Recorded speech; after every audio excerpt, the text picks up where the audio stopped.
This segment of Delmarva Life is brought to you by Ocean City Department of Tourism.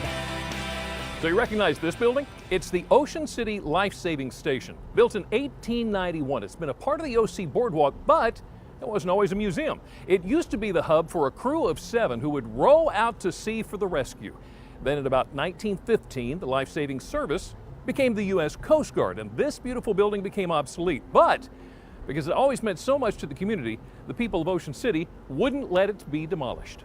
So here she stands today, preserving history as the Ocean City Life-Saving Station Museum. Delmarva Life's John Stryker has more on what we'll find inside. John? Yeah, Jimmy, well, this isn't actually in the museum, but I've been in there, and there's a ton of cool history. You can learn about the town, the legend of the boardwalk, and there's an aquarium room that features local sea life, but it's the addition of a temporary exhibit that has me excited. This one features man's best friend. When the Ocean City Life-Saving Station Museum was designing their Little Keepers day room and playroom, they decided to incorporate something that children as well as adults can get excited about. We were doing our new children's exhibit, which is a room that's for children. It's interactive displays, and we knew there was a story about a Newfoundland dog, that's a breed of dogs, that was involved in a lot of rescues with the Life-Saving Service back in the 1870s down in North Carolina. And so I wanted to have something that complemented our children's exhibit by telling the story of the dog, so I started researching sea dogs. That research led curator Sandy Hurley to the Museum of Maritime Pets, a museum without walls that put together a special exhibit. It's a temporary exhibit that's we wanted it to kind of enhance our new children's exhibit. So it's about animals, and children as well as adults love animals.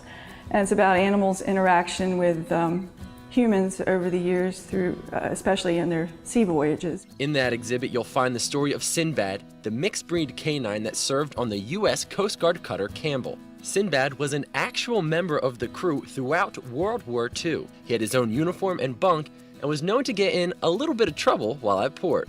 After 11 years of service, he retired with the rank of Chief Petty Officer.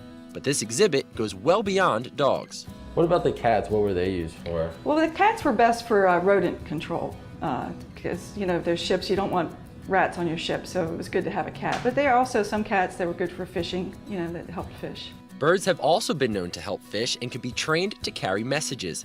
Penguins even played a role in an Antarctica rescue mission. While waddling around, they stomped down the snow, which created a runway for a rescue plane.